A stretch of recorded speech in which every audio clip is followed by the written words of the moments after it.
is Aubrey Burch with Easy School Marketing. I'm going to talk to you today about 3 areas of growth that every school marketing program needs. And hopefully you're doing this, but if you're not, I'm excited that you'll learn today the strategies to help you implement them. All right, so I thought it might be helpful to start out with kind of the landscape, the marketing landscape, like what we're dealing with right now.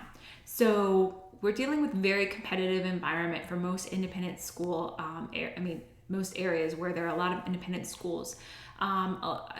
Typically it's referred to as like a red ocean because there's so many different schools and so many opportunities choices for parents that it's becoming more and more difficult to get people on campus for tours, to even engage them in what you do.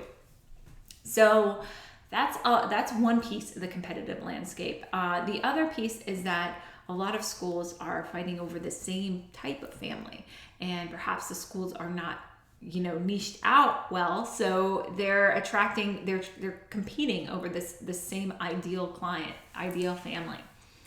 And then there's our millennials. So let's look at what they're interested in. Obviously, technology is huge, like your mobile device, very huge, okay? All that. And they're also looking for that know, like, and trust factor. They want an authentic place. They want to feel like they're connected to the school. They want to have the same values, share the same values of the school. So that's really what they're looking for. And more schools are finding it difficult to connect parents with that, or to even talk about themselves in that way, in a way that connects parents to what they do and why it's important. So let me move on. So I will talk to you about the areas of growth that kind of help with this marketing landscape. So one is your online presence. As you can imagine, our millennials are online. Let's just think about if you were to go and say, oh, I really want to go to this restaurant in the city, what's the first thing you're going to do? Like, you don't have any idea what type of restaurant. You just want to go to a restaurant in like a big city. So you're going to Google like best restaurants in Chicago or something. And a list is going to come up, and then you're going to read the reviews, and then you're going to decide, all right, so hey, we're in this city, so let's go to this one. It's got rave reviews, look at all these people are saying. Okay, so you are using this every day. Now up that like a lot for how parents are going online to see schools and to understand them, and you'll realize the importance of your online presence. Because if you're going to do that for food, think of what someone's going to do for a $14,000, $20,000 a year, educational piece. They're going to research it. They're going to read your reviews. They're going to basically stalk you. Probably go on your social media feeds to get an idea. I've done this a couple times as a parent, so I am totally guilty of stalking potential schools that my children will attend. And my friends are the same, okay? It's the way things are. So if your online presence isn't strong, if you don't have aren't able to connect people, I highly recommend doing this through video and like consistent posting on your social media platforms, having an engaging website that is not just text, but has video, has authentic pieces to it, then you're gonna have a really hard time getting people in the door. And that's the key. So there's that whole online presence. So a strong online presence is a first area of growth that most schools need to do. A lot of schools don't even realize that they haven't claimed their, they don't even have a LinkedIn business page or something like that, organization page. They don't have many things. They haven't claimed their Google business account. These are huge things that people are dropping the ball on. And that's critical for the future and for enrollment and everything. The second area of growth is the value before buying. It's similar to your online presence, but so often now we're in that old school model of, hey, let's throw an open house and everyone will come to us. All our prospective families are going to come to us at this open house. The open house is kind of like dating and engagement. It's not someone who's just only slightly interested into you is going to go to your online presence first. Like, it's pretty serious when they book a tour or go to an open house. Like, you're reaching like dating, maybe, engagement level, okay, and marriage being the contract, obviously.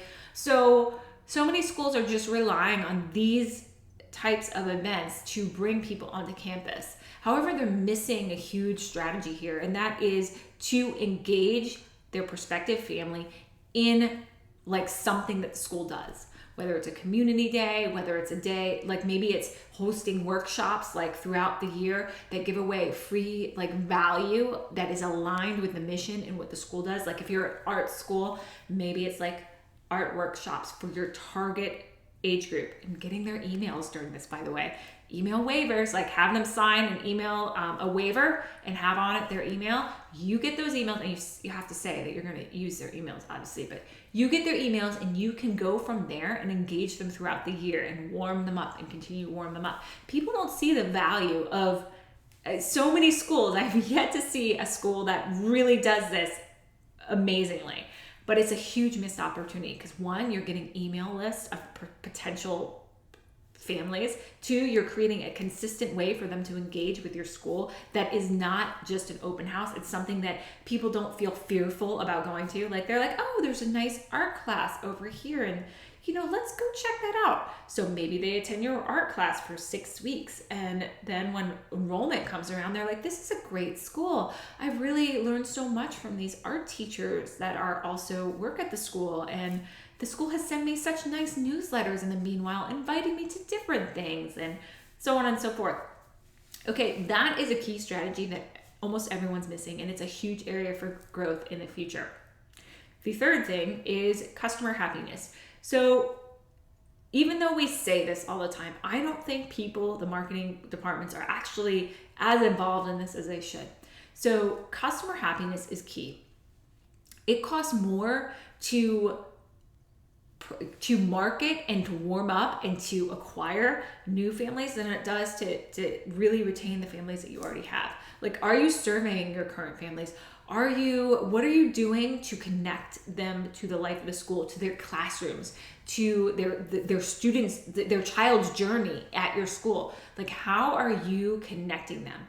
Because yes, our millennial parents are very technological savvy, and they really want to get information via technology. They also want that personalized touch. So when they're in your school, how are you giving that personalized experience to them?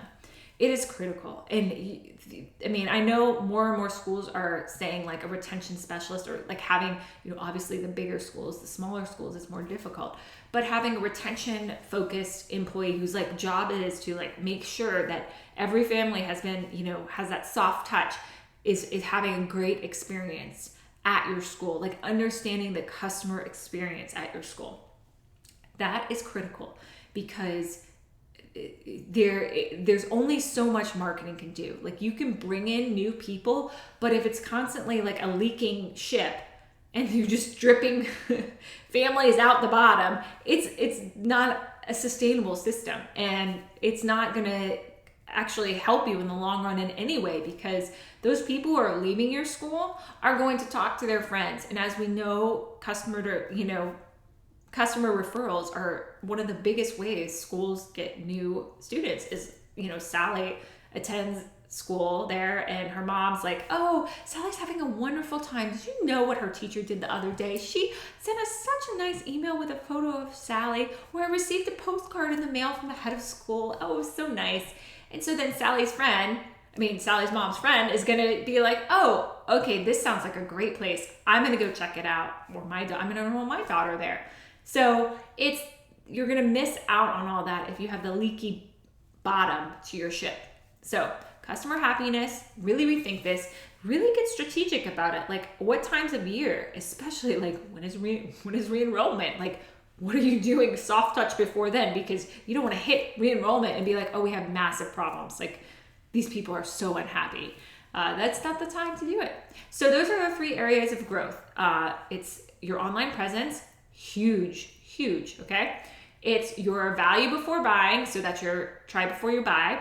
And then it's customer happiness, it's retention. Like, those are the 3 areas of growth that every school, especially small schools, needs to embrace moving forward to have a successful marketing program, to have a successful school, and more. So if you really enjoyed this, I recommend you go watch a board presentation that I gave. It's free on my resource page. That goes into this a little further, and then it breaks down like how we kind of break down our group. It talks about our team philosophy and stuff like that. It's very helpful, I think. So I hope you enjoyed that. In addition, if you or your school needs to beef up their online presence and really check out, see what's going on with it and see what problems might lie there, I'm happy to do an online brand visibility analysis. You can check it out on my Work With Me page. Take care. Have a great one.